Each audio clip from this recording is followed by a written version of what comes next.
All right, dudes. Came across this really good animated documentary about Auschwitz. And it follows the story of a guy and his father who, I guess a whole family that got sent to the Auschwitz camp, which is notoriously like one of the worst concentration camps during the Holocaust. Now, this video has 6 million views, but the YouTube channel, Atrium itself, only has 188,000 subscribers. So, I mean, I can tell you, I watched about half of this already. It is extremely high quality. So, I mean, I subscribe. Definitely go ahead and go subscribe over to them. If they keep, this is the only video I've seen of them, but if they keep pumping out stuff like this, it's going to be worth your time. Let's just go ahead and read this description too. I was looking at this a little bit. This video presents a highly accurate 3D recreation of Auschwitz, a project that took over 3 months for us to complete. Wow, really? Over 3 months. I mean, I believe it because the animation in this is extremely detailed and very high quality. In this video, we provide a detailed yet respectful look at the dark history of Auschwitz without the use of graphic imagery. Through immersive 3D visuals, we aim to bring a sensitive topic to life in a way that is both informative and accessible, ensuring that the lessons of the past are never forgotten. Auschwitz, a prisoner's final 24 hours alive. Thanks to our team, Mirko, animator, Martin, animator, Jamie, animator. Yo, shout out to Mirko, Martin, Jamie. They did a fucking hell of a job. Nacho, the scriptwriter. Nacho, what a badass name. Thales? Thales? That's a badass name too. This is like something you'd read in like an old Greek book. He was the editor. Luciano, sound designer. Raul did the voiceover. Oh, shout out to all you guys, man. 3, 6, 7 people working, I imagine full time, over 3 months to make this happen. All right, we are looking for translators to make this video in every language we can. Please contact us if you're interested in helping either translate the script, do the voiceover, or both. Contact@telos.so. An educator made the following comment in the video. We think it is important context, so I've added it here to address various comments. What about the hospital maternity? Well, actually, okay, let's,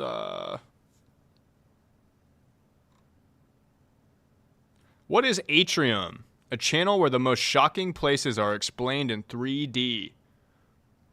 If you enjoy 3D animation, watch Atrium. We are posting our next video in 3 weeks. P.S. If you like ocean, earth history, and universe documentaries, be sure to watch here. It's another channel we own. Welcome to Life and the Oceans with me, Steve Taylor. I like it.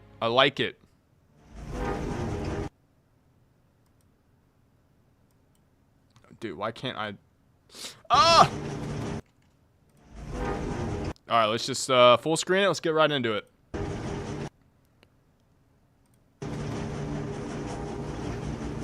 "6 p.m., June 10th, 1944.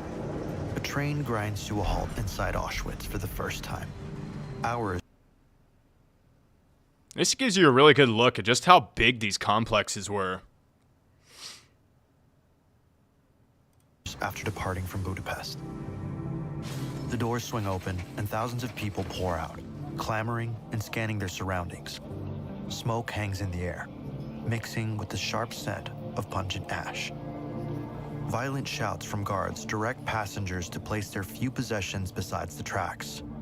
Bags containing only the bare essentials. Dude, look at the detail of these animations. This is... And the most cherished possessions they can salvage from their This is homes. wild. I always wondered how people do this. Standing on the tracks is Lukács. He's just 16 years old. With him is his father, Sandor. They are the last of their bloodline. Lukács and A few days Sandor. before, his family had lived in relative comfort. Lukács went to school. His father was a pharmacist, and they resided in a large apartment. Life was good. Yesterday, that all changed. Lukács and his father are filed into a fast-moving line with other men and teenagers. Next to them is another queue with young children, women, and the elderly. At the front, an SS doctor is inspecting the arrivals. Lukács has heard rumors of the atrocities committed by the Nazis, but never in his wildest dreams did he imagine seeing them firsthand. Goebbels. I think Goebbels was the propagandist dude?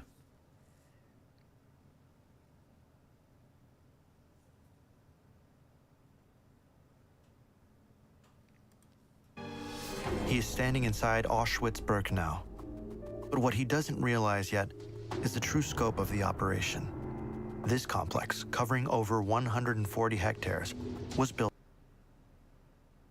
Jesus Christ, dude. I mean, dude, look at the size of these places, man. This is insane.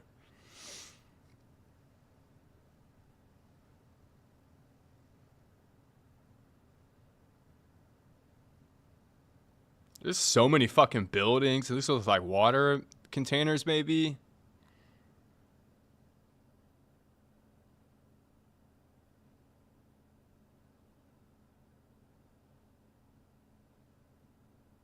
I always wondered if there's like blueprints or anything for you know, these types of places, because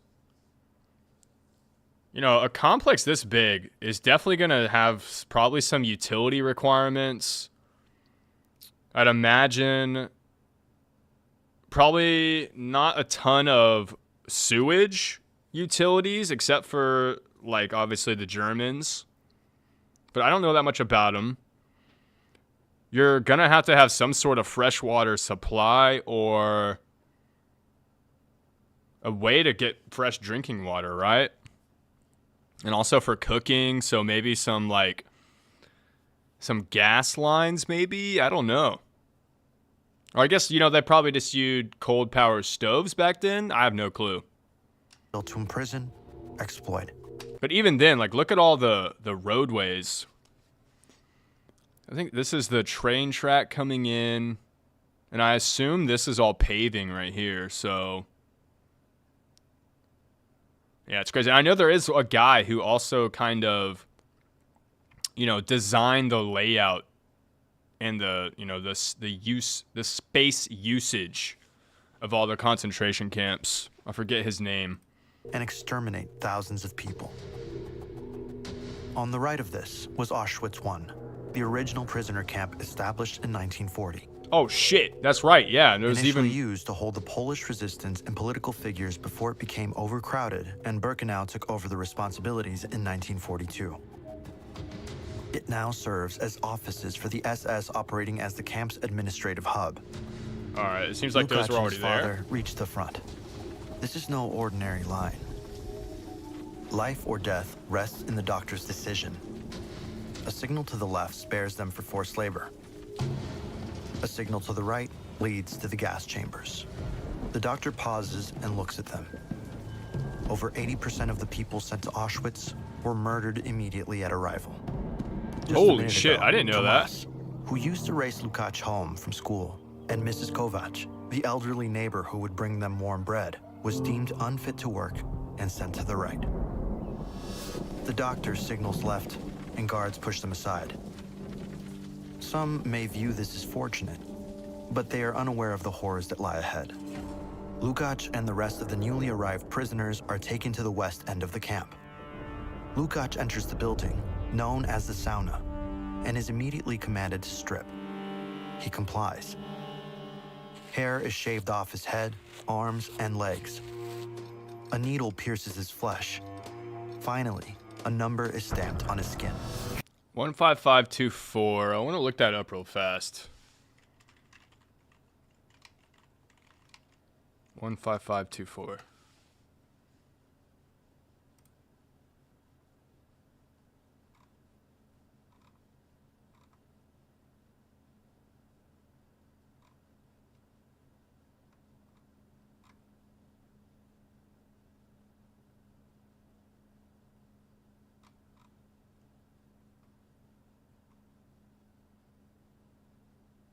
I can't really... Couldn't really bring them up.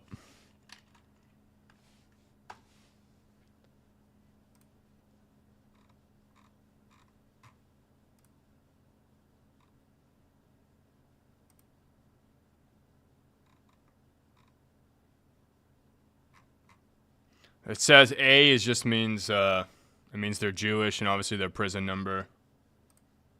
I'm trying to find a photo or something.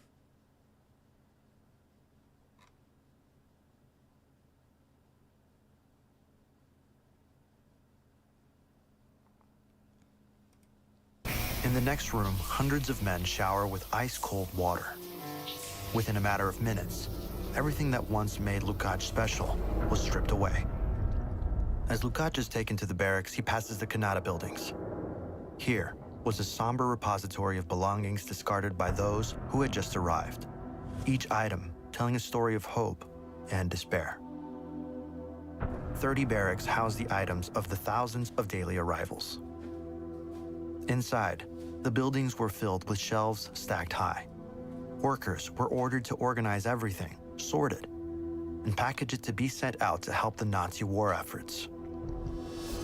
Lukács is pushed into his new home, his father at his side.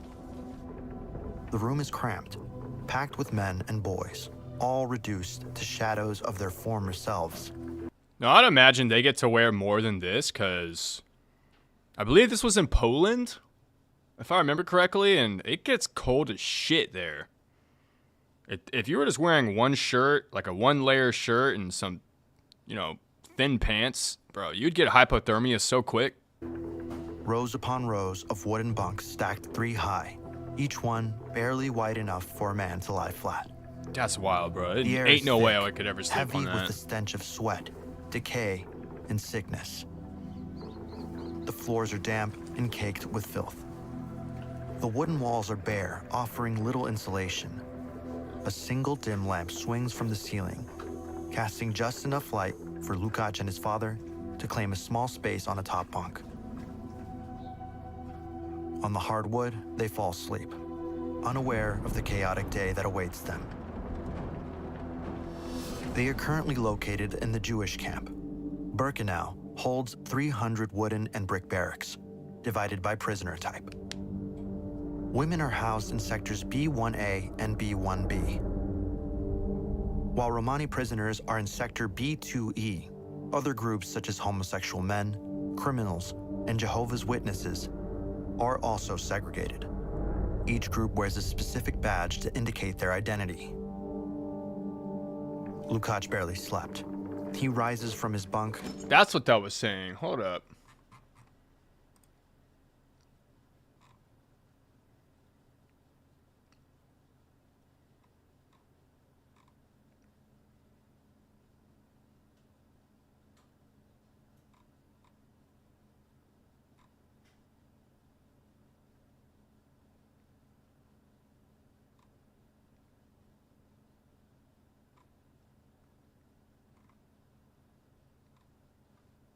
He gets the distinct impression that he needs to ready himself quickly.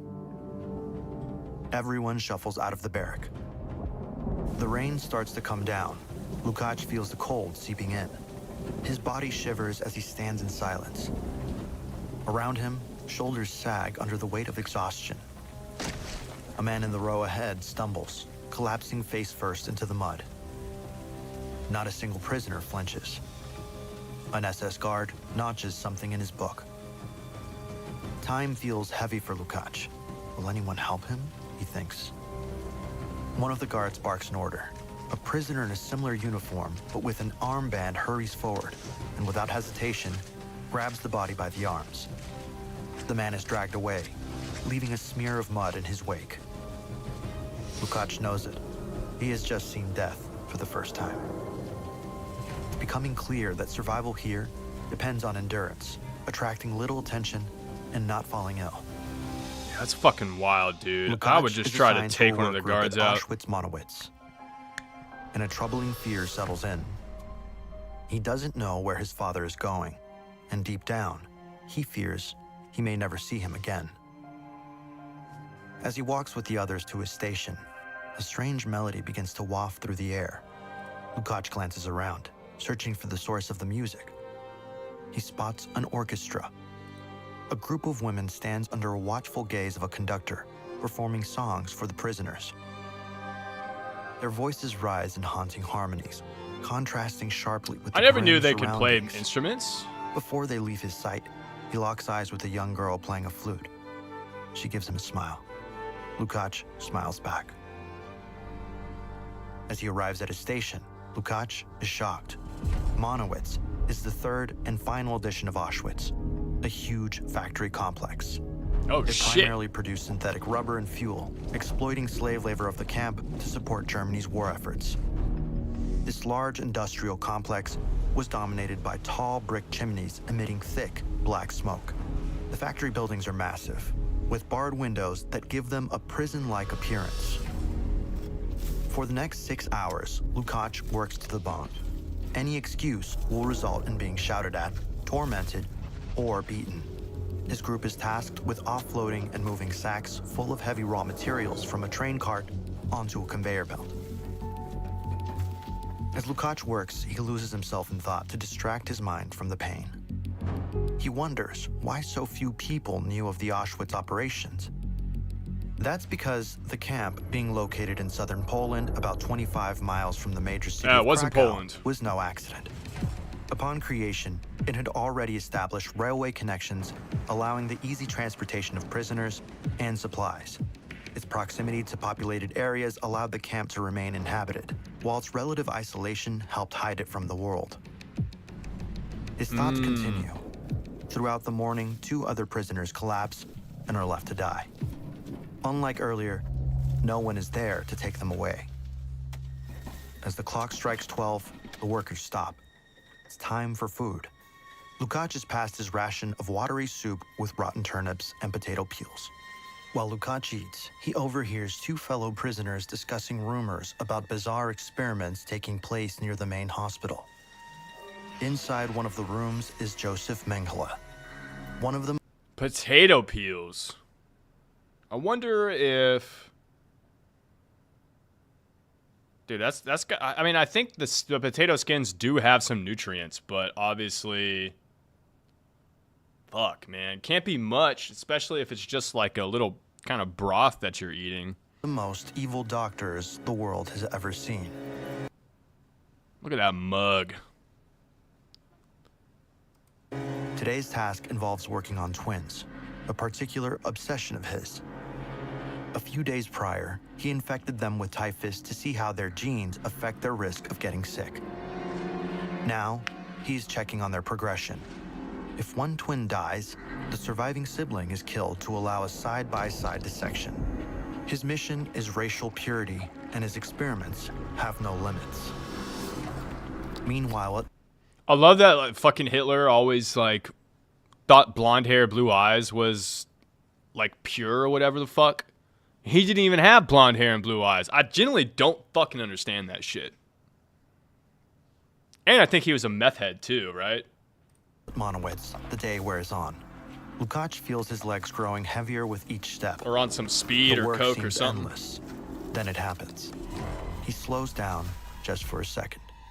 His grip on the material loosens, and a sharp crack echoes as it hits the ground. Without hesitation, a guard rushes over. His face is twisted with rage. Lukács barely has time to react before the blows rain down. The guard doesn't stop. To scream would only bring more punishment. Lukács is left crumpled in the dirt, grasping for air. He knows that if he stays down for too long, he will get dragged away. Lukács wishes his dad could be there to comfort him. Suddenly, a horrific thought comes to mind. What if he's dead? As Lukács limps back to his barracks, a group of guards walk in another direction.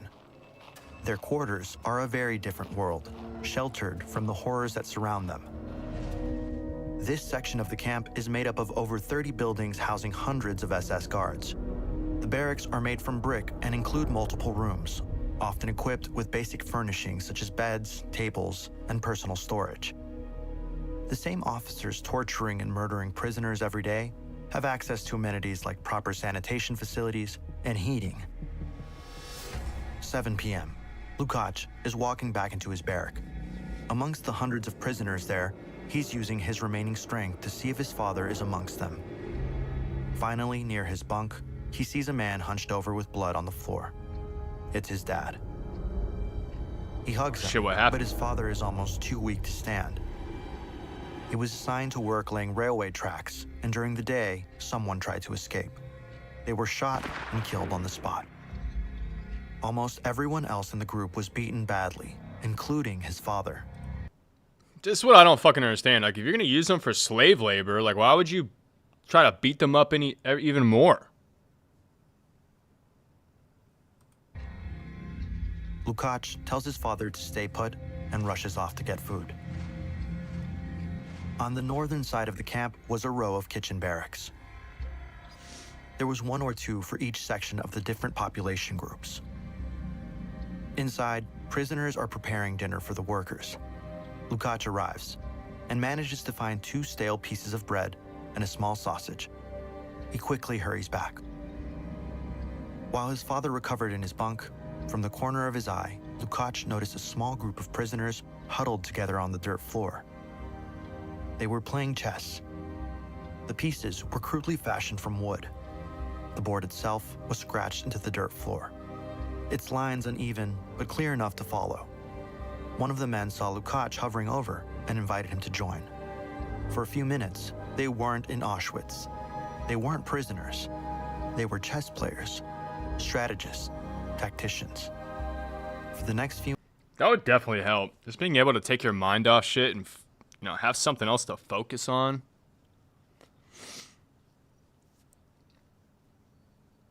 Fucking wild, man. months, these were the only moments Lukács looked forward to. The summer of 1944 brought nearly 2 months of hell for Lukács and his father, as the Nazi war machine rapidly crumbled. In the east, Soviet forces were advancing, reclaiming nearly 100,000 square kilometers of territory. Time was running out for the Nazis, but it was also running out for Lukács and the thousands of other prisoners still trapped inside. 6 a.m., August 1st, 1944. Since their arrival inside nearly 2 months ago, Lukács and his father had faced a brutal life. Little food, no breaks, and constant beatings. Outside, reporting to their work assignment, Lukács realizes his father is barely conscious. Then, he hears a thump. A few meters away, his father collapsed into the mud and is not moving. Lukács paused for a moment, wondering how he could get him to the prisoner's hospital. Many prisoners suffered from tuberculosis, malaria, meningitis, and dysentery. Lukács' dad is suffering from the same fate as countless others: exhaustion mixed with starvation. This section of the camp consisted of over a dozen barracks in repulsive conditions. Camp doctors could not help many of their patients. They were also prisoners themselves. Even if he what are was they gonna transported do? to the hospital, the conditions were so squalid that the chances of survival would be extremely low. At night, rats would chew away at the legs of the sick, both those alive and dead. God damn. An SS guard approaches Lukács' father. That's so... Oh, dude. Fucking rats.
All right.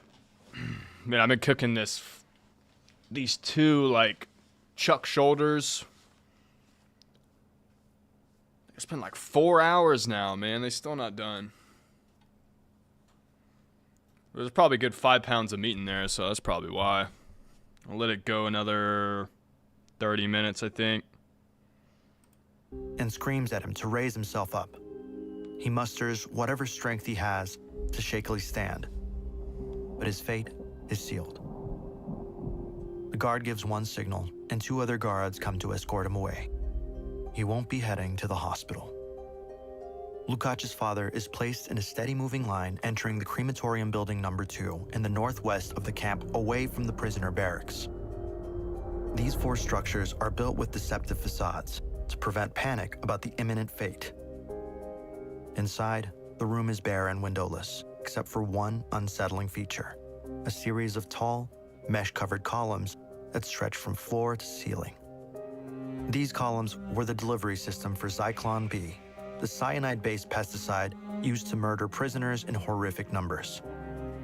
Once the chamber is sealed, SS guards drop the gas pellets through these columns, releasing lethal fumes, filling the room within minutes. Each gas chamber was connected to an adjacent crematorium, where the bodies were immediately disposed of. At the peak of the Holocaust in 1944, the camp murdered somewhere between 3,000 to 5,000 people each day. On this day, that included Lukac's father. Between 1944 and January 1945, the Soviets got closer and closer to the German homeland. The SS began to abandon various concentration and labor camps it had built throughout the Eastern Front. In January of 1945, the Soviets entered Auschwitz. The troops see a few thousand prisoners, gaunt and starving. To them, it's liberation. But for Lukacs, it was too little, too late. He was 250 miles away. Marching through the dead of winter along with 1,000 others, Lukacs had managed to make it so far, but his body can't handle it any longer. He collapses on the side of the road, falling face first into the snow. A guard shouts at him to stand, but Lukacs no longer has the strength. The last sound he hears is a rifle being cocked, followed by a shot that echoes through the cold air.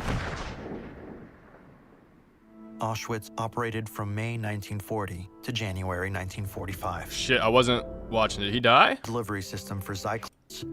They were also prisoners themselves. Even if he was transported to the hospital, the conditions were so squalid that the chances of survival would be extremely low.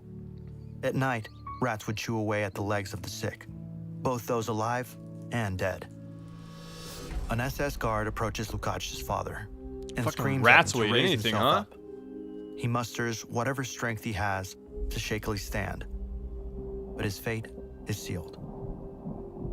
The guard gives one signal, and 2 other guards come to escort him away. Hey, what's up, He won't be Tatiana? heading to the hospital. I'm doing Lukac's all right. How father are is you? placed in a steady-moving line entering the crematorium building number 2 in the northwest of the camp away from the prisoner barracks. These 4 structures are built with deceptive facades to prevent panic Oh, about the God, imminent sunburn fate. sucks. Inside, the room is bare and windowless, except for one unsettling feature: a series of tall, mesh-covered columns that stretch from floor to ceiling. These columns were the delivery system for Zyklon B, the cyanide-based pesticide used to murder prisoners in horrific numbers. Once the chamber is sealed, SS guards drop the gas pellets through these columns, releasing lethal fumes, filling the room within minutes. Each gas chamber was connected to an adjacent crematorium, where the bodies were immediately disposed of. At the peak of the Holocaust in 1944, the camp murdered somewhere between 3,000 to 5,000 people each day. Jesus On this Christ, day- bro. That included Lukac's father. Between 1944 and January 1945, the Soviets got closer and closer to the German homeland. The SS began to abandon various concentration and labor camps it had built throughout the Eastern Front. In January of 1945, the Soviets entered Auschwitz. The troops see a few thousand prisoners, gaunt and starving. To them, it's liberation. But for Lukács, it was too little, too late. He was 250 miles away. Marching through the dead of winter along with 1,000 others, Lukács had managed to make it so far, but his body can't handle it any longer. He collapses on the side of the road, falling face first into the snow. A guard shouts at him to stand, but Lukács no longer has the strength. The last sound he hears is a rifle being cocked, followed by a shot that echoes through the cold air. Auschwitz operated from May 1940 to January 1945. 5 Expanded years, from the Jesus original Christ, barracks bro. at Auschwitz I to include Auschwitz-Birkenau and the slave worker factory of Auschwitz-Morowitz. Lukács and his father may be fictional, but they stand for the countless lives shattered by the Nazi regime and its supporters during their merciless terror across Europe. Of the 1.1 million people transported to Auschwitz, over 900,000 were murdered or worked to death shortly after arrival. That's just at Auschwitz. That's not all the concentration camps. That's insane, dude.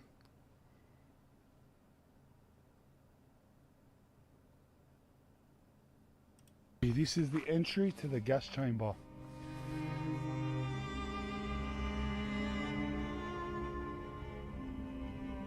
These are the incinerators, burning the dead bodies.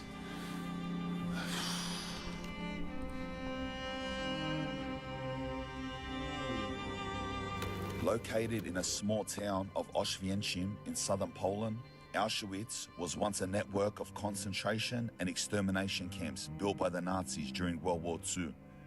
Auschwitz I, the first of these camps, was established in 1940 as a detention center for political prisoners, but it quickly became a place of systematic cruelty and forced labor. 2 years later, in 1942, Auschwitz II, also known as Birkenau, was opened just a few kilometers away on the other side of the town. This second camp became the heart of the Nazis' final solution, designed specifically for mass extermination. The scale of death here was unlike anything the world had ever seen before. Today, these camps stand as a testament to unimaginable Damn, they were suffering just and stark wooden beds. reminder of the depths of human atrocity. So I've flown to the city of Krakow in Poland, which is the nearest major city, and the journey starts there. Yo, Dawn, what a building, eh? It's 4:30 a.m. We're in Old Town, Krakow. This is where we're starting. Krakow, Poland. It's this early because my driver that's taken us to Auschwitz is insistent that we leave at 5 a.m. As much as I tried to argue the point, he said if you're getting there anything past 6 a.m., you're not getting into most of the important parts. And he showed me some videos. I was like, what? That's the line at 6 a.m.? But yeah, how beautiful is this place, Krakow? How related is this place too? Have you ever seen the movie Schindler's List? This is where it was filmed. It was filmed in Krakow, and it's funny because I only just recently watched it. And I was like, bro, damn, that's where I'm going to stay? This city, which is, obviously we're here because this is the closest city to Auschwitz. I think it's like half an hour away drive. They got a good nightlife here, cuz. There's a good nightlife, bro. I got out at 4 a.m. I got the hotel coffee. And bro, there's people everywhere. People are just going home because it's Sunday morning, so they've had a good Saturday nightlife in Krakow. But yeah, it spun me out to learn that. Just recently watching Schindler's List and then going to that city, one of the most infamous Polish Jewish ghettos where they were killing everyone and sending them to Auschwitz where we're going on train was here. It's just like 10 minutes walk from here.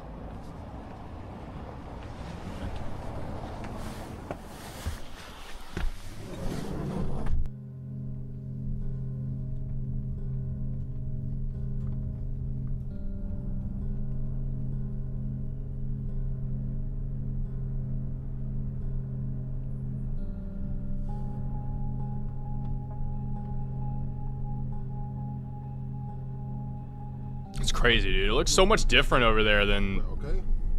Go to where? like what I'm used to over here in Texas. Yep. I will park and I will back to you, okay? Yep.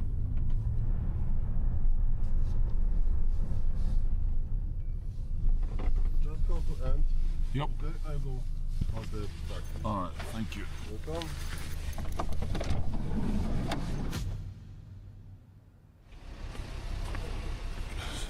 I don't really have a clue what he said.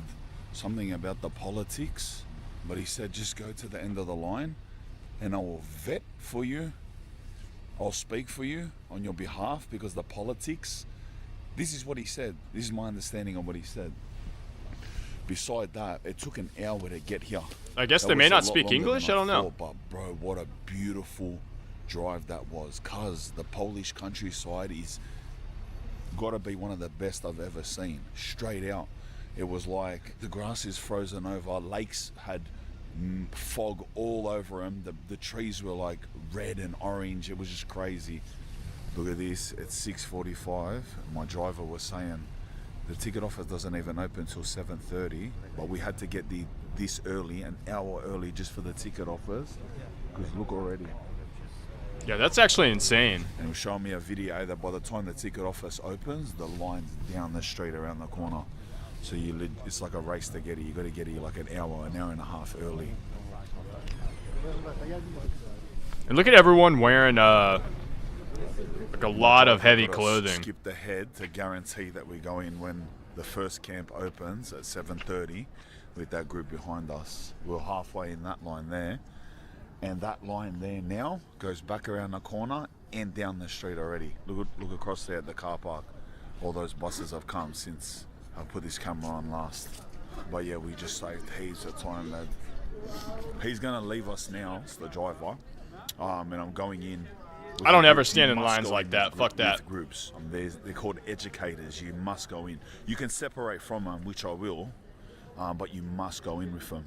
So this is across the road from the first camp from Auschwitz 1, the one that opened in 1940, which is the smaller one. Like you would have seen in the intro, it's not the one that was used solely as an extermination camp. That's Auschwitz 2. We go there after. Yo, what this. up, This one Jacob? still had a lot of exterminations in it. Like, How you doing, homie? It doesn't even sound right to use that word, exterminations, murders, whatever. Remember I said in the car You're up that late, he dude. said something about politics and he will vet for me, and I was confused what it meant. I asked him just then and he clarified it. It meant getting me in a group and getting me in an early group, and apparently... All right, enough talking to the camera. Let's see the inside. Because... Alright, driver left me with the ticket, and I'm following this line here. That lady in English. And it plays constantly the names of victims. Entering now. We're entering now. And it plays constantly the names of victims.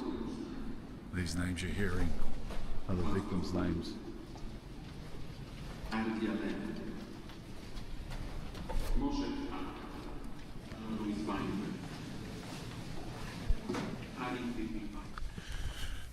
He said just before I turned the camera on, he said there's 2 places that are specifically not allowed photos or videos or anything.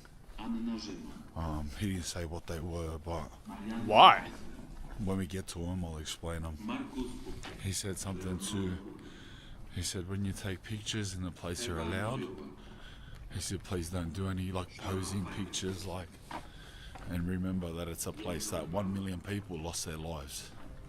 That was pretty deep when he said that, eh?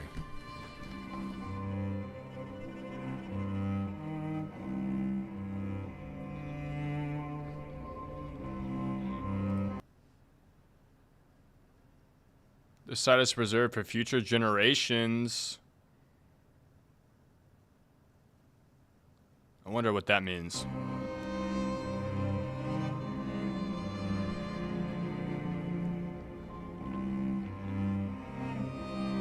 This must be the officers' So quarters. these were Polish military barracks Oh, that after they took over, they turned into the first concentration camp. but those are way too nice to be the prisoner barracks. In here, in this place, they were also trying to create ideal Aryan race of people. So except of the constant function of as a concentration camp, an extermination center, Also, pseudo-medical experiments were conducted here on people because they were trying to produce ideal Aryan race of people. He was saying here that for the first year of its operation, it was only Polish people that were put here, but then it became a whole group of people. It's a camp manager's building. That was a kitchen, and that was admissions. This was a guard's turret. The guards would hide in this turret, shoot out of it, and if you touch the fence, instant death. So it must be electrified or something. So this camp, Auschwitz 1, that we are, wasn't mainly for Jews, although it had a few Jews in here. Auschwitz 2, Birkenau, the extermination camp, he's saying that that was created specifically for the Jews, but this place was to imprison Poles, and that later turned into Jehovah's Witnesses, homosexuals, and a few other groups of undesirable people. But that was mainly who was here, along with a few politically important Jews. But the Jews, they got their own camp, which is massive. The next one created a year later for them, where the gas chambers are and the incinerators. This is crazy, bro.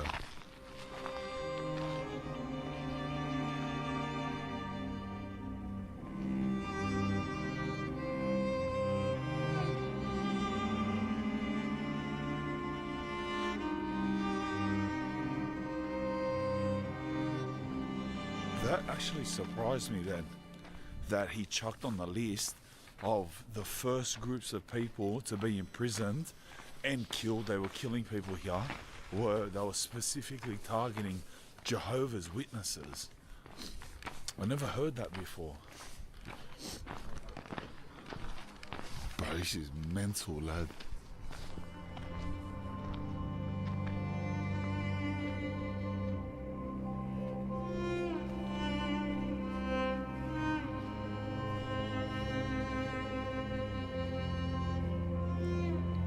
I never understood this paint scheme.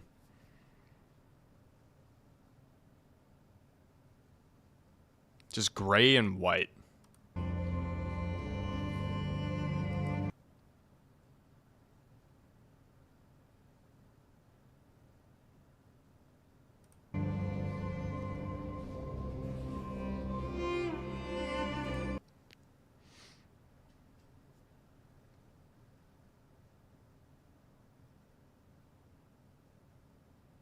So funny how people deny this happened. Like, what are you smoking? Just telling more stories on the board about the history. Look at that, cuz. Look out there, bro. That's scary, cuz. Sorry, I'm just genuinely not interested in filming the storyboards and the story day by day of the war, which is what's going on in my headphones. It's actually annoying. I just want to see in here, you know what I mean?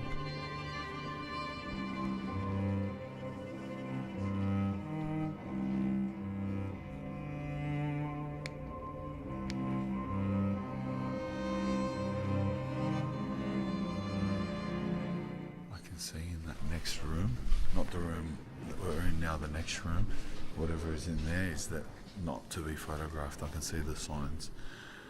We'll know when we get there. Canisters which contain Zyklon B, a pesticide used for killing the victims. Those are canisters of Zyklon B, bro. That's bad, bro. Alright, I just left the part that I wasn't allowed to video or photograph. One of the parts, and it was after they lost the war, the Germans, and they went into the concentration camp, they found whole buildings of human hair of the victims that were killed.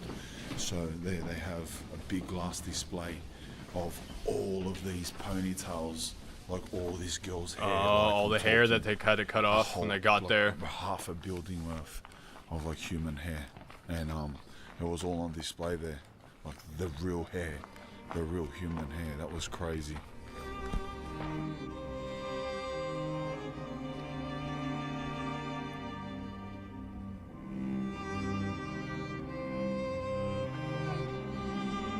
Oh, glasses. You see all their glasses, bro. That was heavy. These are all prosthetic limbs, prosthetic legs and arms, look.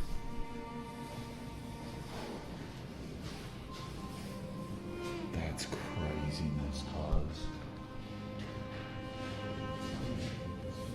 Bowls and pots and cups.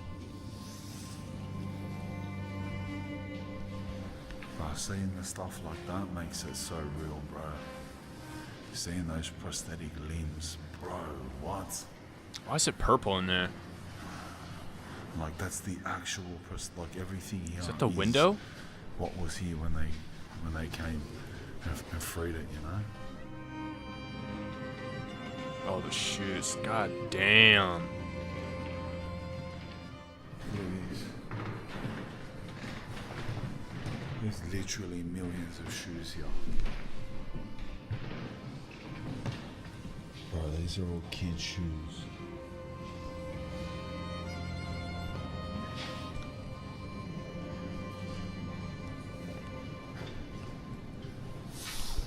See the names that are written on it?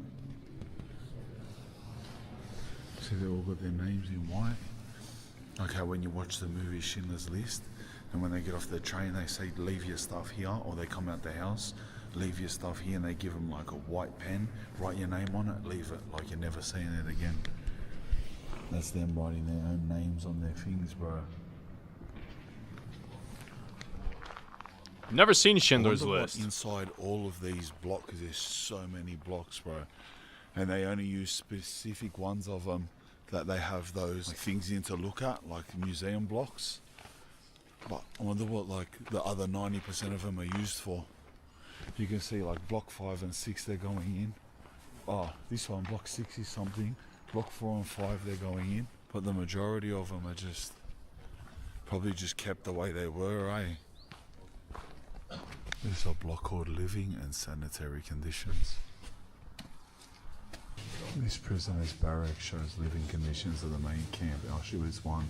They differed according to the particular period of the camp's existence. The number of prisoners assigned to each barrack varied from 700 to 1,000. Bro, 1,000 in each block, bro. 1,000. That's mental. I thought the prisoners' barracks were wooden, with no insulation. Prison, for example, has wings that look similar and are the same size. I wonder if They this have has been about renovated. 150. A typical interior of a prisoner's room during the first weeks of their existence. What? Bro. It's just straw on the floor. Look at the pictures of them. The women on the left and the men on the right.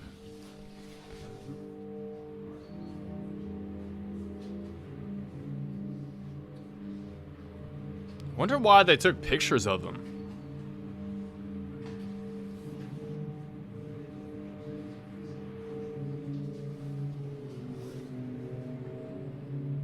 Wait, what did that one say? The block elder's room, as well as by members of the SS. Prisoners were also overseen by so-called prisoner functionaries who were appointed by the camp authorities. These prisoners either ruthlessly supervised fellow prisoners, carrying out their work as a capo, or in blocks as a blockle tester, a block elder. Prisoner functionaries possessed a lot of power and had many ways to exert pressure on fellow inmates at their disposal. Initially, functionaries' duties were solely performed by specially selected German criminal prisoners. Okay. So I guess they, not necessarily Jewish, but they could be like POWs or something. Due to the camp's later expansion, prisoners of other nationalities and categories could become supervisors. Among these supervisors, however, were also members of the resistance who used their position to try to ease the terror prevailing in the camp. Interesting. So this is like... Okay.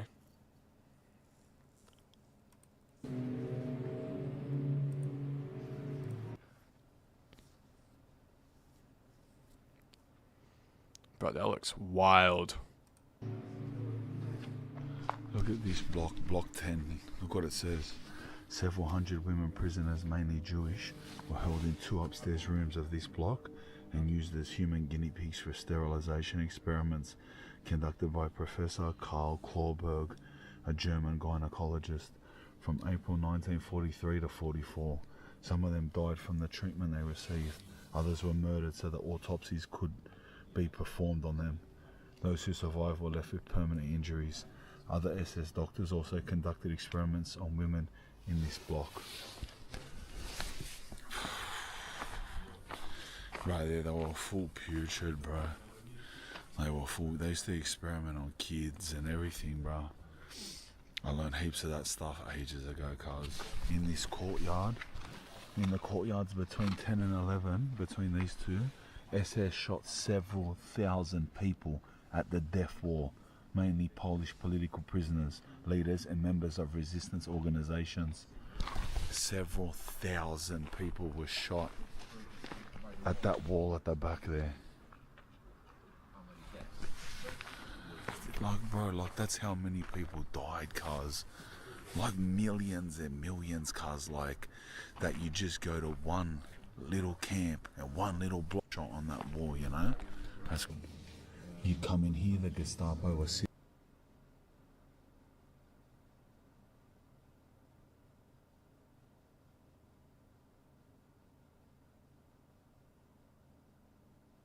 along there, and you get sentenced to go in the yard and shot dead. The orderly SS officer who was on duty in this room executed the sentences of the Gestapo.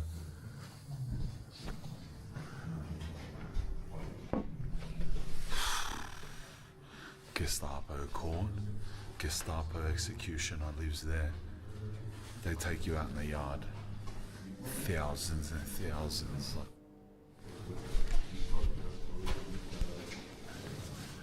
Many corpses of prisoners who were murdered and who died during the last days of the operation of the camp were found in the basement and on the ground floor of Barrack 11 by Soviet soldiers. No way, look at the pictures, bro. Wait, who were they? The last days of the operation, by Soviet soldiers. No way, look at the pictures, bro. This building is a serious building. Out of all of them, cars, they're all crazy. One's are for experiments. This one was a building for special prisoners that were purposely wanted by the Gestapo, and their courthouse was here, and they done their executions here. Like, that even said that on the last days of the operation, they were killing people just because they knew that they were losing the war. The scumbags. Like how putrid's that? Just killing, like we're losing, so just kill them all. And when the Russians came through and like liberated it, they found on the ground floor where we're standing piles of thousands of bodies. Like, come on, bro, what's that? The washroom where women stood before execution, then led into 2 yards and shot at the death wall.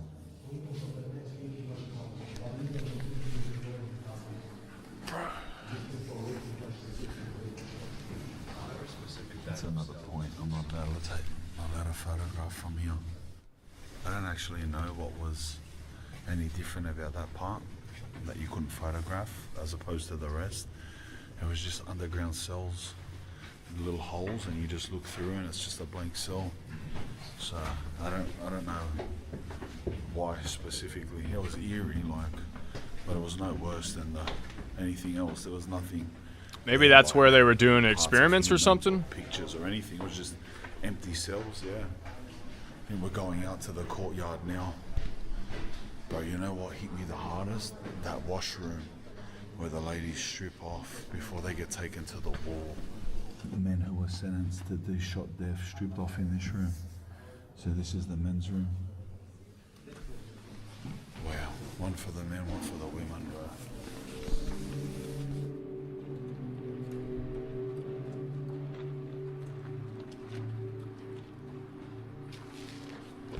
That's the wall. That's the wall, bros. That's insane. I can't believe it's just a wall, like just a little space like that. Thousands and thousands of people were shot dead at. Bro, that's insane, bro. That's insane. You can see they set that little wooden separation so the bullets didn't wreck the bricks. Can you see it? That's insane, bro.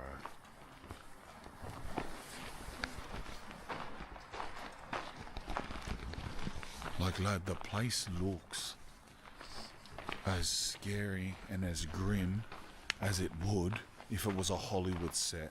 Yeah, the windows are barred It's or like boarded a up. Hollywood set, bro. Everything about it.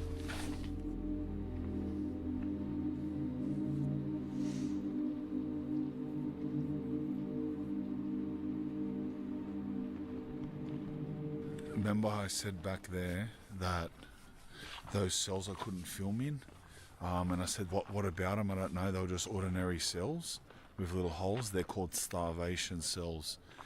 I just learnt just then. And they had a rule in here that anyone who was to be punished, another 10 people would go to the starvation cell. So if someone does something wrong, 10 people randomly go to starvation cells. Oh, bro, how crazy is that? So that's what they were in. They were in block 11. So that was the block where the Gestapo done the trials, the same block that had the shooting yard. Under the ground were starvation cells where they would just let people die. So it's a big execution block and you can die many ways. But the underground people were just starved to death in there. Bro, what? Like, just simultaneous public hanging at one go. 19 people. All dropped at the same time off that pole. 19 Polish prisoners. This is the spot. Believe it or not, as hypocritical as it is, that the leader of this death camp, the SS member, loves celebrating Christmas. So once a year in that concrete block right here, he'd mount a Christmas tree for Christmas. And because where that mass execution was there, the 19 people hung, that's where they done the roll calls every morning. So they got to see the Christmas tree once a year. And that was their Christmas.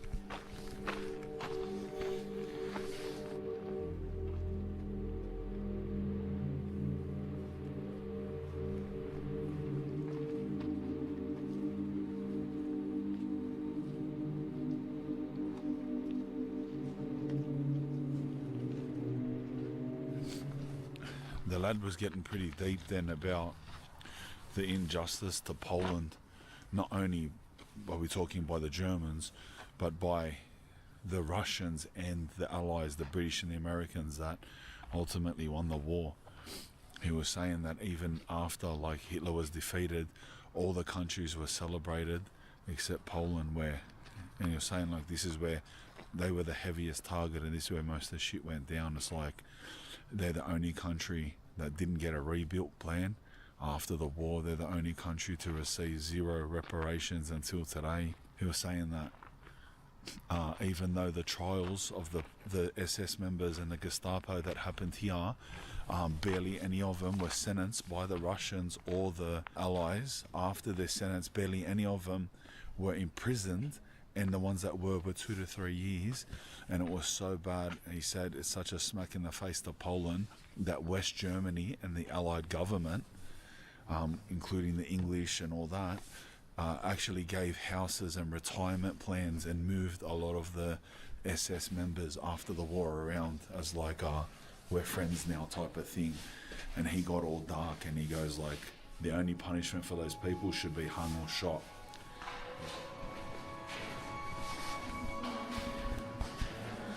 This is that Gestapo underground torture facility, interrogation facility.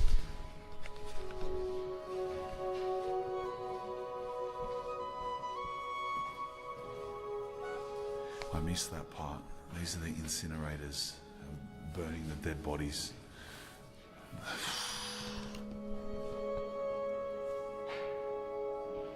That's crazy. And bro, you know what, like, that's nothing compared to where we're going. Like, that's the wrong words to say that's nothing. Like, nothing is nothing here, but don't think that there is the Holocaust incinerators or anything like that, because where we're about to go is about 30 times bigger than this whole facility and had thousands of those things, just chimneys in the skies, just burning bodies constantly 24/7 around the clock. Look at the little chimney, look at that.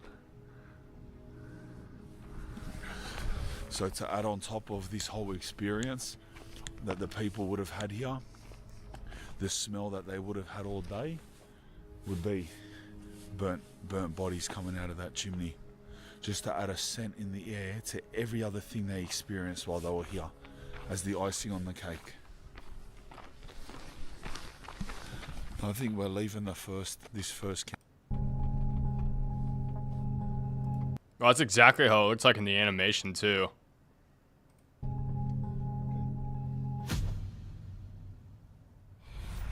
Alright, driver dropped me off. Bro, look at. I can't believe I'm standing at the front of Auschwitz to Birkenau. Like, I'm at the front of it. That's mental. In the years 1940 to 1941, German occupants expelled the Poles, inhabitants of the villages. It goes on to name villages. Germans founded the death camp, Auschwitz-Birkenau. So it's just referred to as a death camp. Like, it's just blatantly a death camp.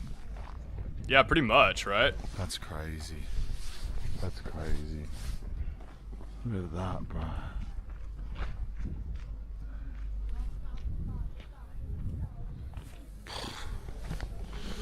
Get ready for this, mate. Dude, that place is fucking huge. Jesus Christ. Immediately after getting off the train, the Jews were ordered to line up into two columns, one of women and children and the other of men. Each column was subjected to selections by SS doctors and medical orderlies, and then on the ramp, the strong and healthy were separated from the old, the sick and the children. People were selected as fit to work. The others, which were usually 75%, were sent to be murdered in the gas chambers. Bro. Did you see that? Did you hear that? Did you hear that, guys? 75%. As soon as they got off the train, 75% of them were ordered to be killed in gas chambers. So they put women, children, sick and elderly in one line, another line where 25% of them were suitable to be workers. And anybody that wasn't picked out as a worker was just sentenced to the gas chambers. So the kids, everything. Look at the size of this place, bro.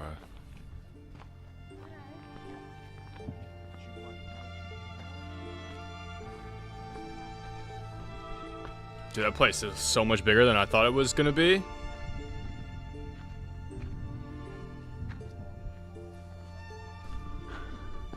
Look at that. That's an example of one of the carriages they came in on.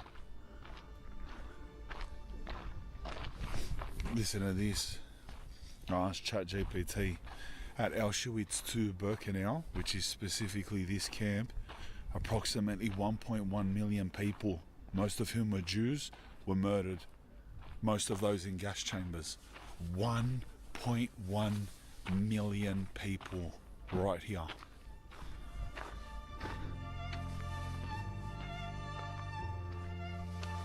That is fucking crazy to think about. That's so fucking many people. This is where they would have got off their train. Or here.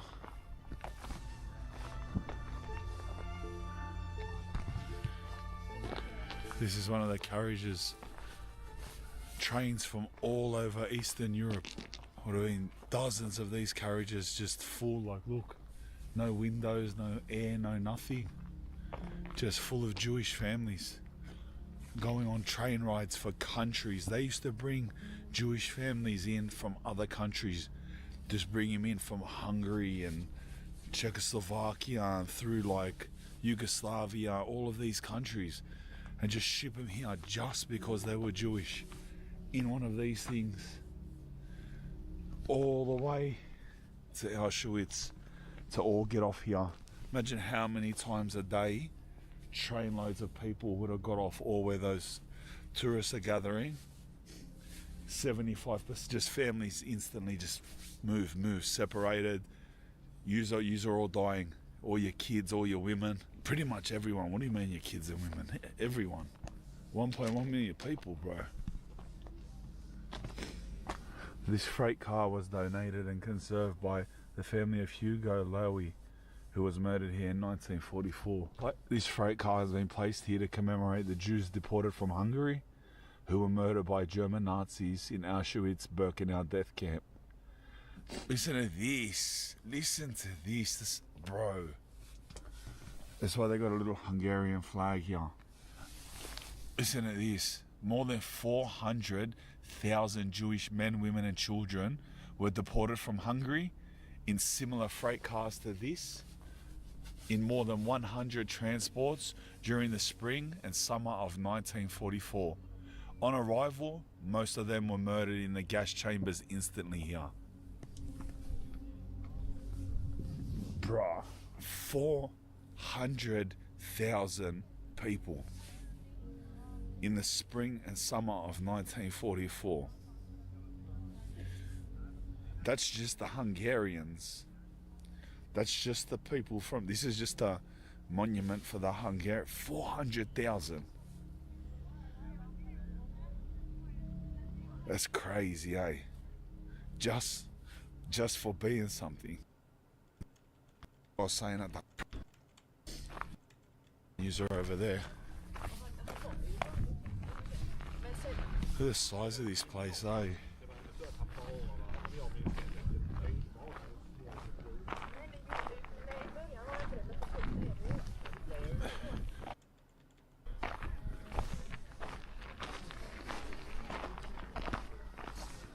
Bro, look at that, bro.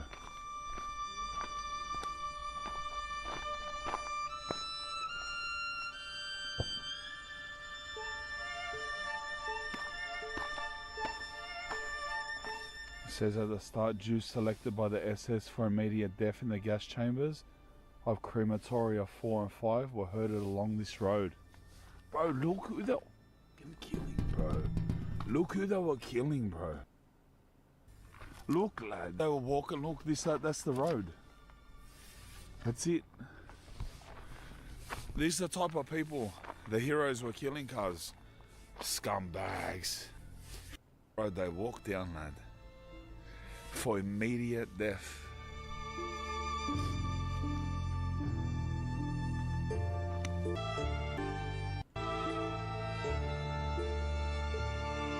So is that a chamber?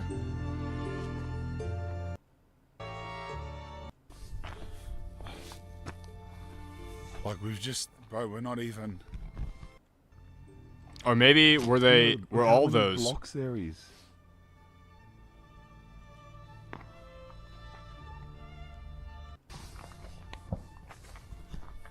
$300 blocks. That's how many there were. That's how many we're walking through. 300 prison blocks. And they were categorized in sections. Sections for men, women, Roma gypsies got their own section. The camp included wooden barracks known as stables. So they actually called them stables. Remember I said it was built just to be like a farm, just like, it's called bricks in some parts and wooden ones in others, creating a large complex with specific areas for different prisoners, categories and functions. So these were all the stables. These are all the stables. Like, it's legit too far to even walk down the other end. It'll take me, honestly, along this broken road, about 15 minutes to get down that other end, and then 15 minutes to get back where we're standing now. You can see some of the stables are still constructed there.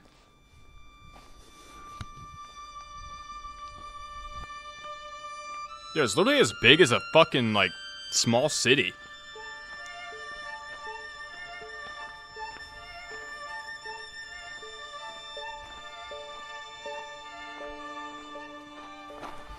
This is the side, although it's a smaller side, it's the side that had the brick construction.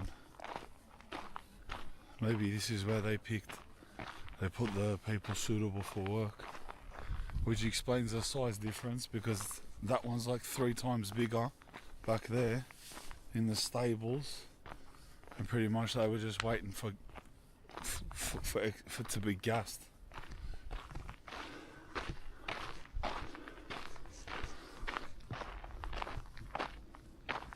This section of the concentration camp, look at the size of the concentration camp, and look how small this little section is. Look at that, that's there.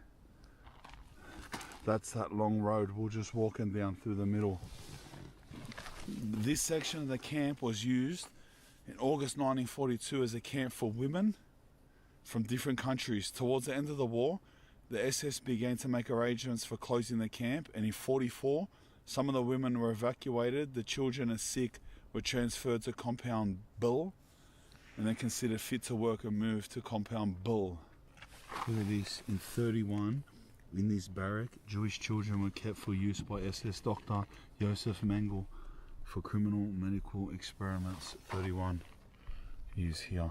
I'm trying to figure out where we are. I think we're here. 1931.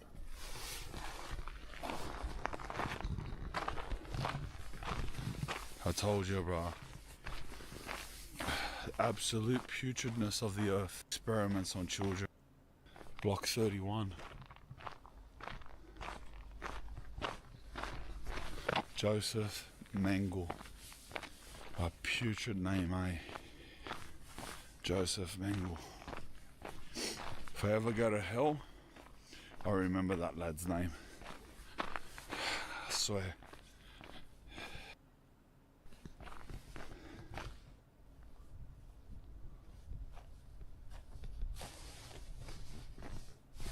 I can't believe you get so much access here that, like, I'm standing in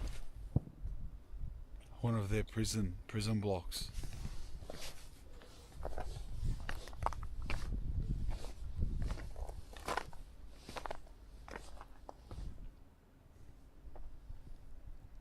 They should reconstruct one just so people can get, like, you know, an idea for what the living conditions were like. Oh, you can go in a couple. Look, you can go in this one. There's a few, there's like 3 of them here we can go in. That's mad. Ones that haven't broken up. Maybe they were brick. That would make more sense than wood. Because it'd be way easier to break out of a wood structure.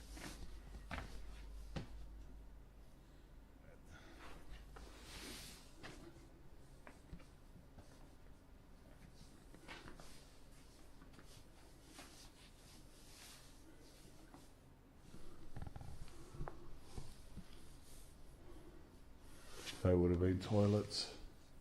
You can see that that was a toilet block. Look at this, bro.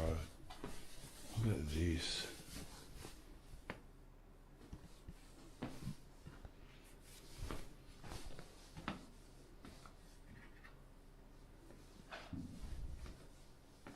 Oh, those were urinals, I think. It's just straight lanes of beds. It's just beds. It's just as straightforward as you can get. Beds with toilets down the end. Alright, we're going up. If there is a worse part, probably not, considering this part is the section they experiment on kids. But we're going up here to or probably 1 million of those. A lot of medical experiments. There was one room or one cell block or whatever you call them, dedicated just to get injections straight. Just a little so it's like, bro, it's like this place is like a whole one of these. In this facility with 300, there was one just for injections to the heart. There was one just for experimenting on kids from their teeth after they're burnt. And you know, it's like, you can't make this shit up in a movie, cuz. You can't make it up in a movie. Like, what does war have to do with this? Like, what does war have to... And just experiment it on. Like, bro, it's like, to even think of it, to even try to say, like, oh, but it was a war, it's just completely irrelevant to what was happening here, cuz. It's just, yeah, 20% sure. These were the incinerators and gas chambers underneath them. There's 4 of them. Well, they're all up in this top part.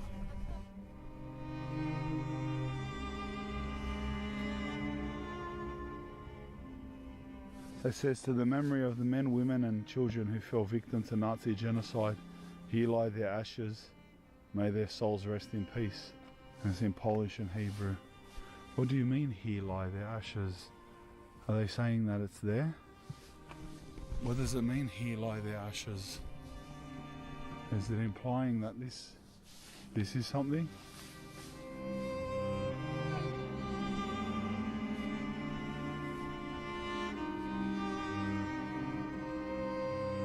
This was without a doubt a crematorium. Without a doubt. You can look how protected it is. Yeah, look, it was. Gas chamber and crematorium 2, where several 100,000 Jewish men, women and children were murdered by gas and their bodies burned. The crematorium was also used for the disposal of bodies, prisoners of the concentration camp. The incinerators are crematorium 2, used for the burning of corpses of people murdered.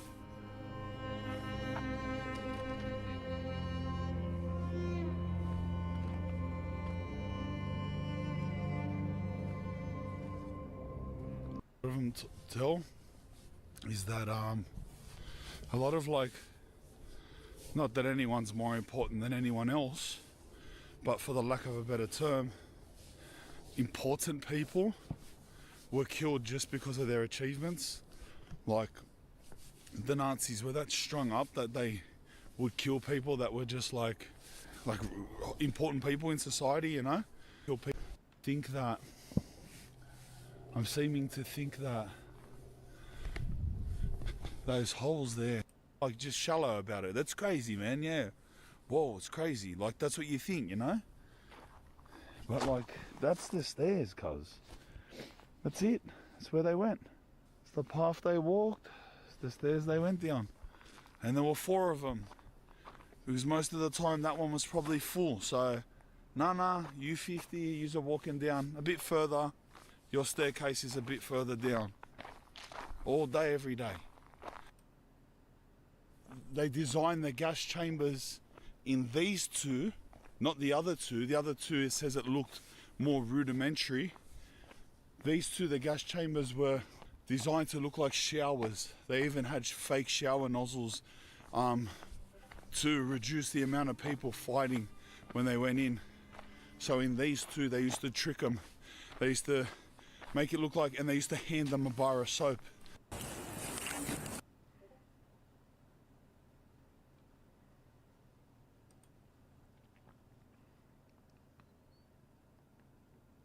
All right, now on to some, got a new Midwest safety. What was this one called? When Gen Z meets the police. 500,000 views in 14 hours. Bro, what the fuck?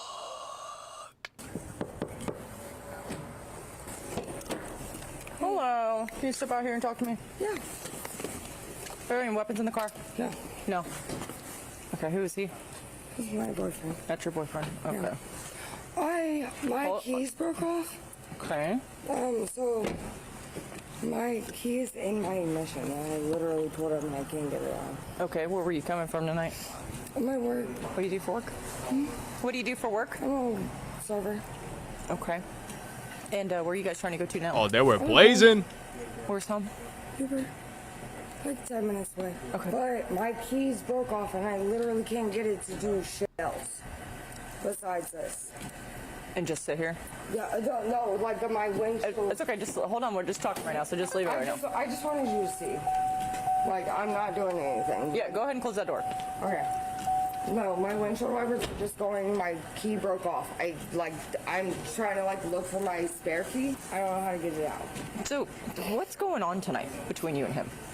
He's fighting with me for honestly no reason. I'm just trying to take him home too. I did have 2 beers at work. Like, I promise you, I am sober. Was there something physical going on between you two? No, not a physical, not a physical or anything like that. Nothing physical? No. I've been at work all f***ing day. Okay. So I did have 2 beers though at work. That was fucking 2 hours ago, or 3. I mean, I can tell you've clearly been drinking and everything. No. Has she been drinking? Her? No. She hasn't been? No. No, sir. And then you guys were arguing. What were you arguing about? Arguing over my keys. No, because they broke. Did they Yes. break here in this? Yes. So how'd they break? I really wish I knew. Like, that's why I'm fighting with him. Because, I don't understand why the my keys broke off. Like, I told him, get the out of my car. Like, Well, what were you guys arguing about? Relationship things. I'm not trying to, put our business all out there, but Yeah. No, when you say fighting, are you talking physically fighting or verbally fighting? verbally. Okay. And I was like, listen, I'll pull the over right here. And then my keys broke off. 332 clear. he's checking the. I said he's checking the. The van, yep. Yeah, the VIN ID. So why did someone call in and say that you two were physically fighting? Honestly, I mean, that could be the gas station. We have not been in there. They could have just saw something. I'm not sure. How long have you guys been together? 8 months. Do you guys live together? No. The physical thing would be me literally looking for my keys. He's, I think, needing you. The guy's knocking on the window. What do you need, man? I'm sorry. Are you? I was talking to my girlfriend. Huh? I was talking to my girlfriend. Oh, okay. Yep, just stay there in the car. Okay. How long have you had this car? Can Not very long. we're gonna grab some out of my car. My tags are probably still on a Honda, Okay. but it's my car. I have everything in the ignition, in my box, title, and everything. Okay. She's saying that they were arguing because her keys broke. Keys? Yeah, her keys in the ignition broke off. But she said that they were never physically fighting. Admitted to drinking. What do you do if that beers at happens? work. She promises me that she's not drunk. But Seems I pretty don't know if you plastered, wanna honestly. Run interest in tests or what you want to do, but And you drove here? From work. How long have you been here? Oh, 5 minutes. Okay. 5 minutes. Okay. How much have you had to drink? 2 beers. Did you have anything mixed? No. Where was she at? You rolled up. backseat. Yeah, when I was sitting at this light, she's moving around quite a bit in the car, but I don't think it was them trying to fight or anything. I did get heated when my keys got pulled out and all that, and I pulled over. That's probably where the fighting club came from. Were any threats of violence made tonight? No. She's I agree. drunk. That's I think what both of you guys just probably need to do is start calling for rides for each of you. No, that's fine. I agree. I had 2 beers and a shot within 8 p.m. to now. Yeah. Well, you're slurring your speech. So. I am because the heat. Once I get the green light and somebody turns The not heat? at me, then that puts me into the same place. I am sorry about that. Okay. I mean, if I need a write-up or a ticket, what the f I really don't care. I'm not trying to give do you a anything. ticket. I'm trying to tell you that I know. you need to call somebody to come get you. Yeah. The plate also doesn't return to this vehicle. Returns No, back it to a returns Honda. to a Honda. How long ago did you get the car? Like probably 40 days, like on the point. I'm waiting till How many Monday. days? Probably 40 days to the point. Like I'm waiting till Monday. 40? I'm Is that what you're saying? not sure. Huh? Like how many days I've had the car to the point. You're just slurring your speech so much I can't I'm not understand. slurring. I'm telling you. How many days? Around 40. Okay, that's better. This chick is So slammed. you need to call somebody to come get you in your car. That's not gonna happen. Huh? What's not? I gonna don't know happen? that anybody's gonna come get me. Okay, well, you're definitely not getting back in the driver's seat of that car. And he's not driving. Oh, for sure. Well, you're for sure not driving either. Hello. I agree with that. Hello, honestly. kitty. Like I'm not mad at you guys. I promise. Well, okay. Alright, so you need to have somebody come get you. Have somebody come get your car. I'm going to tell him he needs to have somebody else come get him. And you guys just need to stay separated because clearly when you guys have both been drinking, you guys are both shit-faced. It's not a good place for you two, right? I don't know. What? Partner, can you call somebody to come get you? I'll be alright. Huh? I'll be alright. No, I'm telling you. Call somebody to come get you. For sure. Huh? Appreciate you. Call him right now. Yeah, Right now. I got you. I'm telling you, like, none of you guys are Yeah, leaving here without I a got ride. you. Dial up a buddy, dial up mom, dial up dad, dial up brother, sister, I don't have. somebody. Nice true. Thanks. My key is stuck in I'm the- not worried about it. You already told me that several times, right? Yeah, well, you didn't seem to listen. I don't think now's the time to be. I'm not trying to be a smart ass. Well, you are. Buddy, you're not dialing anybody on that star right there. Yeah. Oh. Well, I mean, what do you want at this point? I don't have fucking anybody. I don't have fucking anybody. Well, you're So which one would you like? Would you like me to go ahead and Yeah, do his for somebody pupils that's are not there? on max. I want you to have My somebody mother or come dad? get you. I don't. I mean, I'll go ahead and have somebody to stay. Just for you. Yeah, I don't know, like how anybody to call, so. Got You better figure out somebody because it's better going to jail, right? Like, can I walk? No. Because then you'll get arrested. I don't have a mom. I don't have a fucking pod.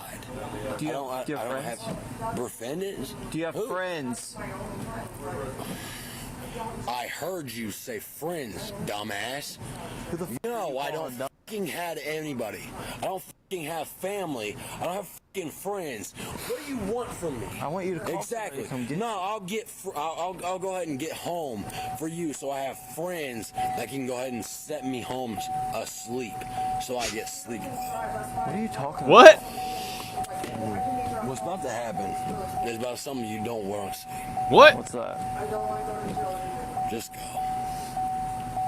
What's Just about to go. happen? What's about to happen? Oh, look at you. Buggy, but you want to be Buggy? big? Want to be big What are for you talking about? No. I want you to have somebody come get you. If you pop that door open, you're going to jail. So, Yo, what the fuck? For what?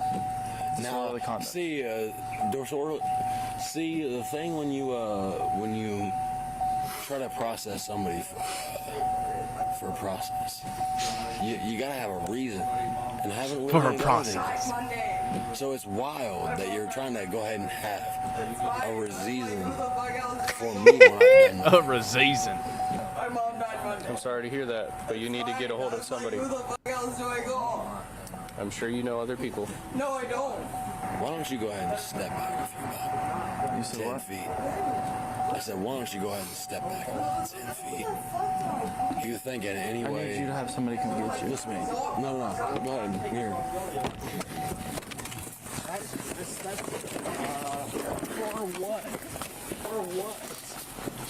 Put your hands behind your back or you're going to go to jail.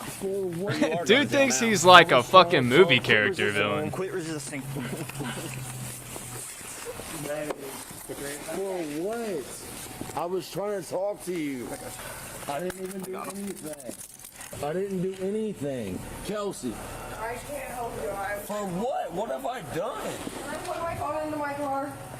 to keep calling people. What's your phone number? 1%. Just But like, I promise I'm not doing anything else. But like, I'm not trying to go to step over here jail. to this car. Come here. Just hang tight right there. Yep. Like, there's nothing harmful. Sit up. Who? You. For what? I didn't do anything. For what? What did I even do? Dude, I have a broken ass leg, bro. Like, what the f are y'all doing? For what? Dude. For what? What did Just I even... sit down. What did I do? Like, I'm just trying Homie's to gonna be home, tripping bro. balls. I have a broken ass leg, bro. In the drunk tank. I'm not even trying to fucking be like... What do you mean? What did I do? Your key out of the ignition for you. Thank you. Yep. Will the car go into park or reverse or anything? Or neutral? You're constantly. Bro, 500,000 views for that? What the fuck? You gotta be kidding me.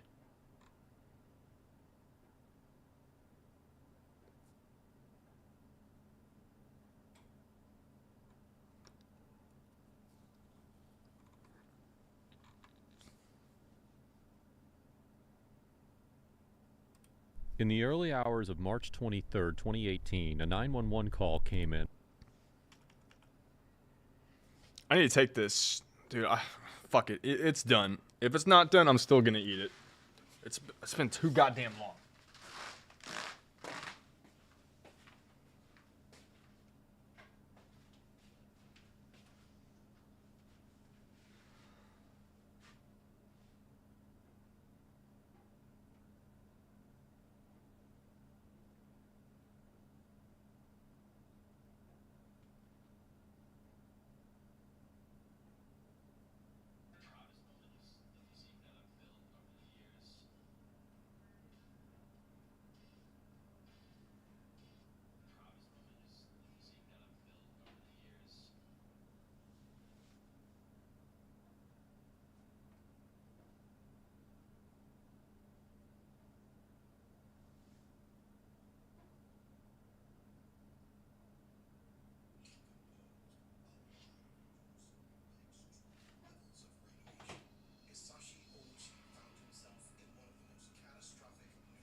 Look at that.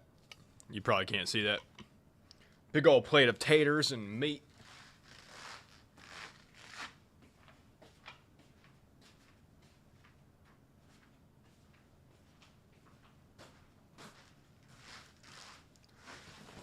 Hell yeah, brother. Oh shit, I'm sorry, kitty. I'm sorry. You okay? Oh, it smells so good. Alright, whoa. Let me stop the recording. Fuck, why didn't I do that earlier?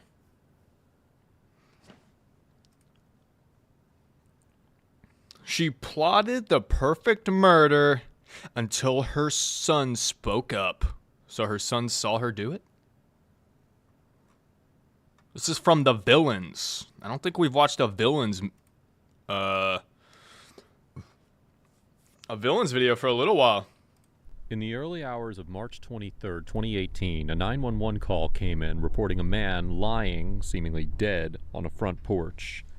This was far from a typical emergency call in the family-friendly neighborhood of Alexander Ridge in Olive Branch, Mississippi. Little did anyone know that this call would spark an investigation revealing one of the most twisted family murder plots that this channel has ever covered. There's a dead man laying at the end of my driveway. What? Young boy. It looks like he's been beat to death.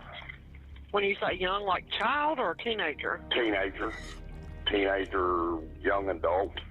I mean, his face is pretty messed up. Have you checked? Do you see a pulse? Can you, see any breathing or feel a pulse? He's dead. How long ago did you find him? My neighbor just came over and knocked on my door and said, there's somebody laying at the end of your driveway. I think he's dead. And so I got dressed and went out. Do you recognize him maybe from your neighborhood? No, do not. He's hard as a rock. No, rigid mortis is set in already. When first responders arrived, they found the victim in a large pool of his own blood, with 2 gunshot wounds to his chest and 1 to his head. It was far too late to save him. Using his wallet, they identified him as John Wilty, a man who lived just a stone's throw away from where his body was found. John Wilty was born and raised in the 1960s on the Texas Gulf Coast. His positive spirit made him well-liked in high school, where he met his first wife, Paula. The pair started dating, and things moved quickly. Eventually, Paula got pregnant with twins, and they got married. As a result, John dropped out of school and began working multiple jobs to support his family. Sadly, when the twins were just 3 years old, John and Paula divorced. After 3 failed relationships and 5 children, in 2001, at 34, John met Angela and was instantly smitten. Although there was a 15-year age difference, and Angela was 19 years old with 2 sons, John felt certain that fate had brought her into his life. They then got married in 2003, blending their families, and later welcoming a daughter of their own. John worked as a maintenance mechanic at a chemical plant in Memphis, supporting both his biological and stepchildren. Angela, on the other hand, was a building contractor, specializing in redesigning and renovating properties. Their combined efforts paid off, and after 15 years, the couple was able to purchase a home in the upscale, family-friendly neighborhood of Alexander Ridge in Olive Branch, Mississippi. Little did John know that it would be on the streets of that very neighborhood where he would later be found with gunshot wounds. Once daylight broke, detectives returned to the crime scene for a closer analysis. They discovered a blood trail stretching from John's driveway to the spot where he was found. The detectives were filled with questions. Had John been chased down and killed in his own neighborhood? And what could drive someone to murder him so brutally so close to home? When the police arrived at Angela's home to deliver the news of John's death, they were met with a reaction that they hadn't anticipated. Angela wasn't shocked, emotional, or shaken. In fact, her response was strikingly calm, almost as if she didn't care that her husband had been shot. Now, this is a standard procedure. I'm going to have to read your mind right because I'm going to be asking you questions and stuff like that, okay? You're not under arrest or anything like that, okay?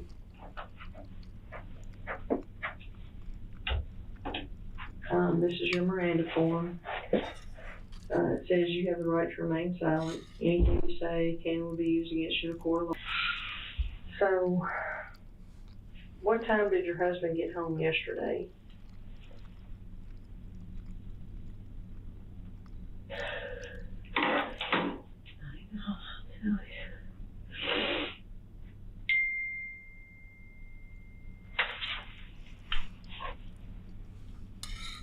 Yo, she's a suspect, right? Take that phone away from her.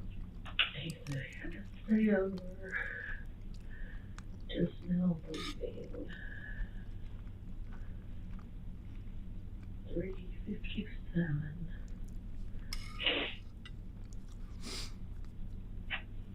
So he left work at 3:57 p.m.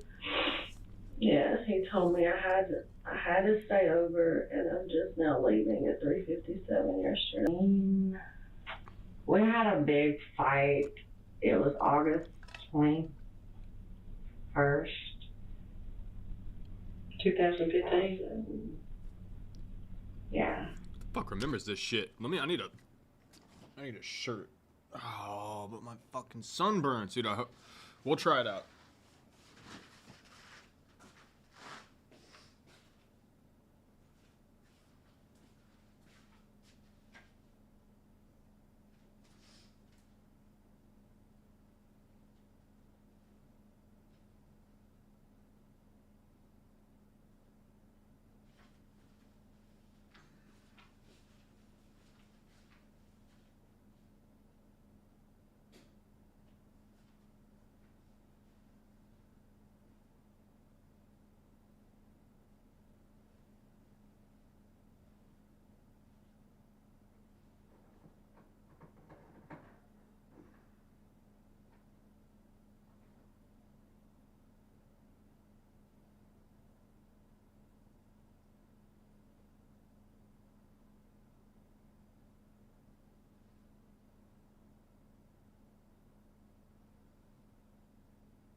Alright, that's not too bad.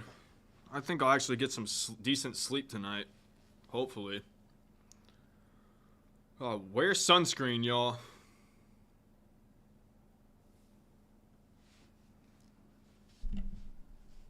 Oh! It still kind of hurts. Oh, being sunburned is the worst. Oh, especially on your shoulders. Jeez, man. And what was that argument over?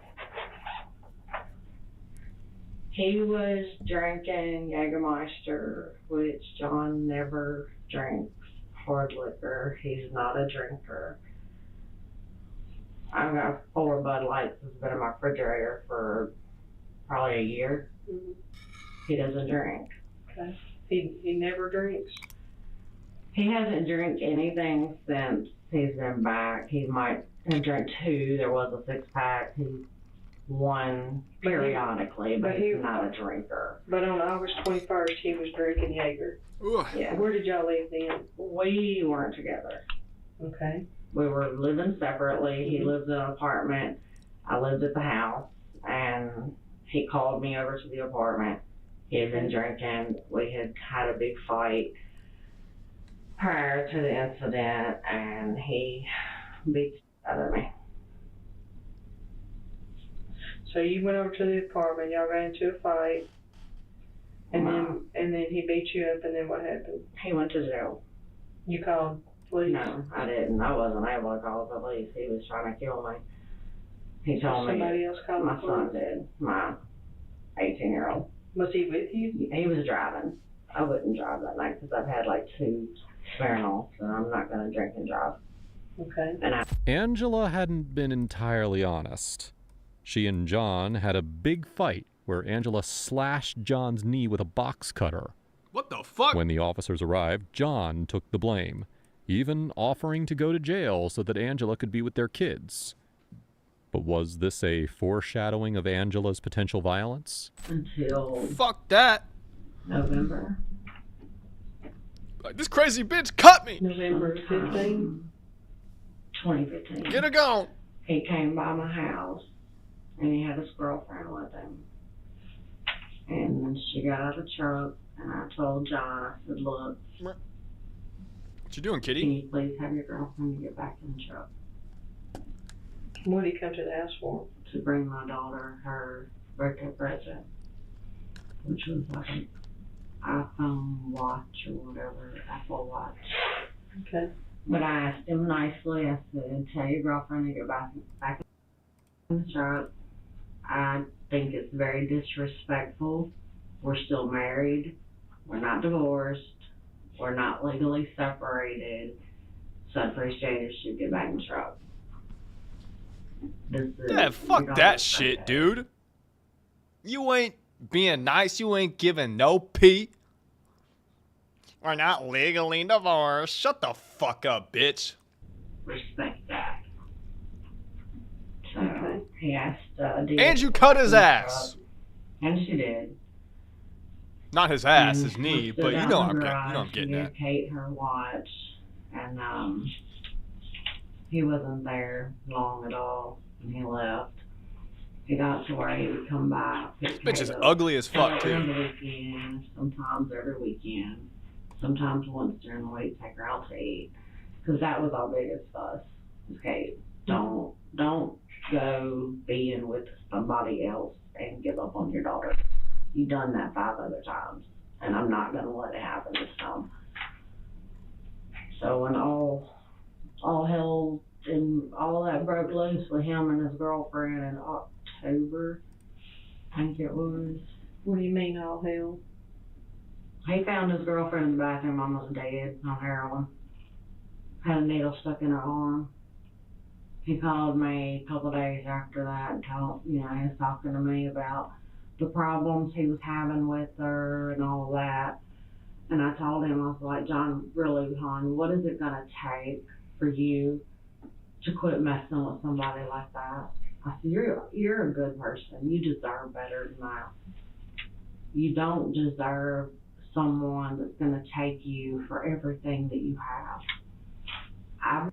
His friend has his. His is broken. What kind of gun did he have? I'm not sure if it was a 9 or a 45. I know, I don't know a lot about guns. Like I said, the one y'all have of mine, I went to Arkansas after we got it, and we shot it down on my cousin's place where they hunt. Mm-hmm. That was the first time I ever even shot the gun.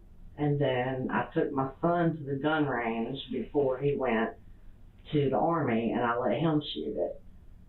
But as far as me shooting the gun, I think I've shot it twice over in Arkansas. So I'm real nervous with them anyway. It's got too much kick for me. So John's gun, what friend of his has it? Terry Rutherford. You want his phone number? Yes, ma'am. I have it. Where's Terry live? Her name. John didn't have a good reputation when it comes to loyalty in his marriages. In his first marriage to Paula, he had an affair, which resulted in him divorcing Paula. He and his new partner ended up having 2 daughters, but sadly, they parted ways after John cheated again. After that, John had another child in marriage that ended in a divorce. Sorry. Let me borrow your cell phone if you don't mind. I'm going to do a cell phone dump a bit. Do you need to get a consent form? Either consent or I can do search Help on me. either one. Can I text my daughter real quick? Sure. And let her know not to. That's fine. It won't bother anything. It'll all be on there. Mm-hmm. Oh, okay. Yeah, it won't bother anything. Is there a passcode or anything? It shouldn't lock. Here, I'll take it off though.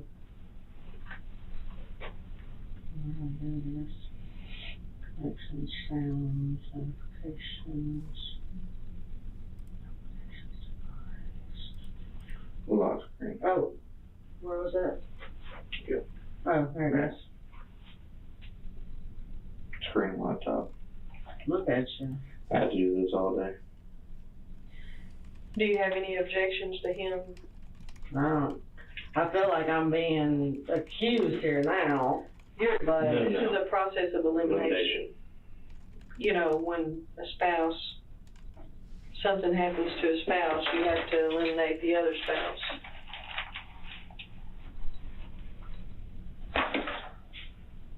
And I think we've been talking and trying to get a background here. I don't think anything's been said that would make you feel like you were.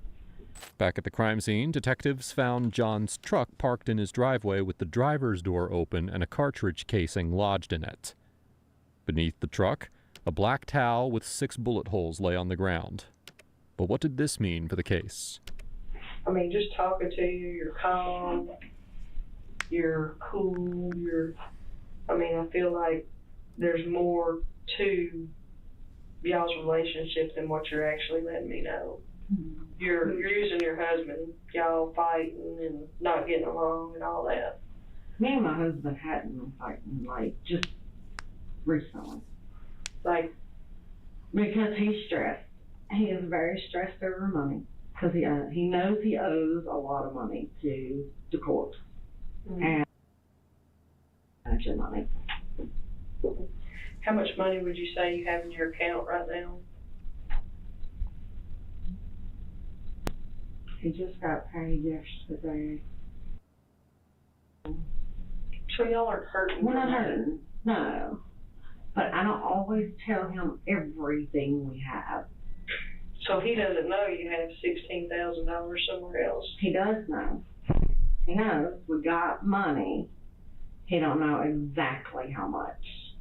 Because if he knew exactly how much, we would be running out buying something we don't need right now.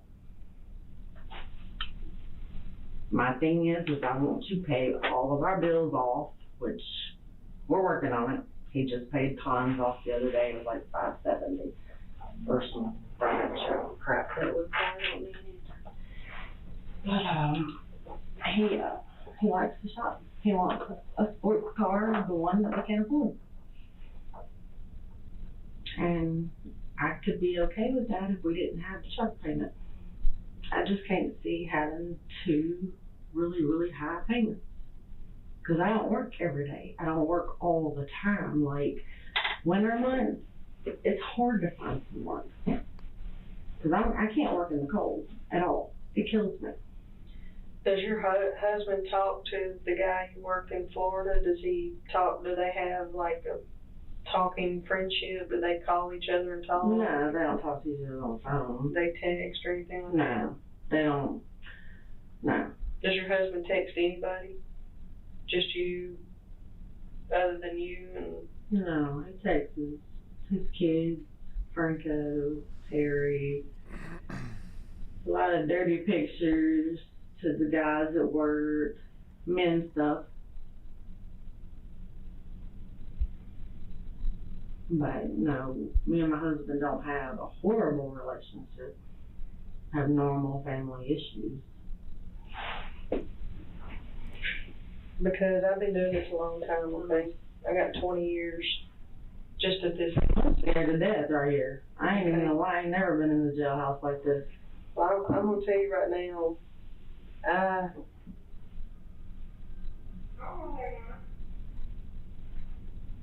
was geared towards thinking you shot him, okay? And then I looked at the crime scene, and I walked it, and I looked at it. That man was running for his life. Somebody was